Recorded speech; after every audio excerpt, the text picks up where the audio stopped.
శ్రీ ఆదిశంకరాచార్య విరచిత సౌందర్యలహరి 75వ శ్లోకం మరియు తాత్పర్యం.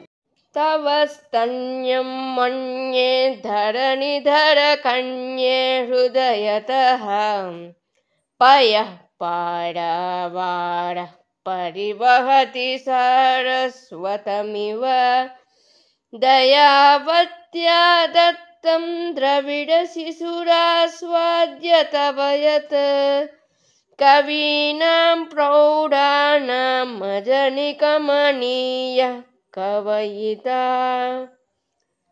ఓ పర్వతతనయ, నీ హృదయం నుండి సారస్వతమయమైన క్షీర సముద్రం స్తన్యంగా ప్రవహిస్తున్నదని ఊహిస్తున్నాను.